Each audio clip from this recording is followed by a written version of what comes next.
नमस्कार दोस्तों।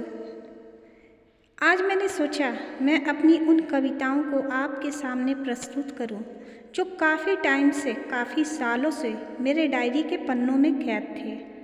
आशा करती हूं मेरी कविताएं आपको ज़रूर पसंद आएंगी। तो मेरी पहली कविता है जिसका शीर्षक मैंने प्रेरणा दिया था। आइए सुनते हैं इस छोटी सी कविता को। बरसों बाद आज विगत स्मृतियों के बंद दरवाजे में झांका मैंने, पाई एक अस्पष्ट आकृति, धूमिल धुंधली होती हुई सी। वह मेरी प्रेरणा थी, मेरे अंतर मन की वेदना से अनजान, व्यथित मन की पुकार से अनभिज्ञ। धीरे धीरे लुप्त होने लगी वह। यह कारण मेरे अश्रु हैं?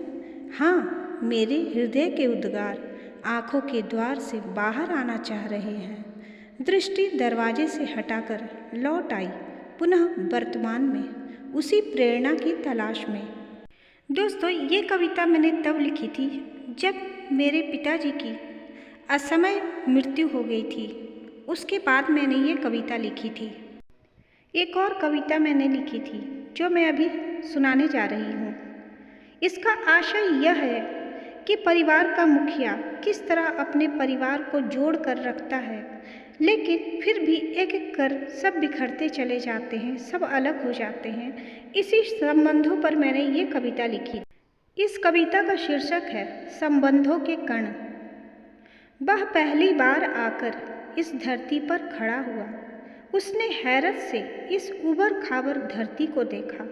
तभी उसने अपने आसपास कुछ कणों को पड़े हुए देखा। इनमें से कुछ कण बड़े थे, कुछ छोटे। उसने ध्यान से इन कणों को देखा। ये संबंधों के कण थे। वह इन कणों के प्रति आकर्षित हुआ। उसे लगा ये सारे कण उसके अपने हैं। उसने सोचा क्यों न इन कणों को एक ईंट की शक्ल दे दूं, ताकि फिर से ये अलग न हो सके। उसने बड़े प्यार से, बड़े जतन से एक एक कण को चुना और अपनी मुट्ठी में बंद कर लिया। वह कणों को लेकर अपने घर की ओर चला। रास्ते में उसने देखा दूसरे भी कई लोग अपनी अपनी मुट्ठियों में अपने संबंधों के कणों को लिए जा रहे हैं। कुछ हंसते हुए जा रहे थे, कुछ रोते हुए जा रहे थे, कुछ उदास भी थे। तभी उसने देखा कुछ लोग उन ऊबड़ खाबड़ रास्तों पर चलते हुए लड़खड़ा गए। उनकी मुट्ठियाँ खुल गई, सारे कण बिखर गए। उसने अपनी मुट्ठी को कस कर भींच लिया। उसे उन कणों से इतना मोह हो गया था कि उसे लगने लगा अगर ये कण बिखर जाएंगे तो वह जीवित नहीं बचेगा। उसने मन ही मन सोचा वह कभी अपनी मुट्ठी नहीं खुलने देगा। वह संभल कर आगे बढ़ने लगा।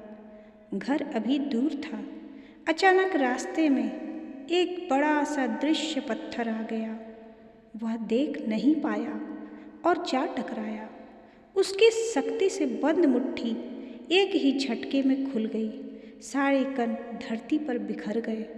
उनके बिखरते ही एक हल्का सा धमाका हुआ। राह चलते लोगों ने मुड़कर उसे देखा।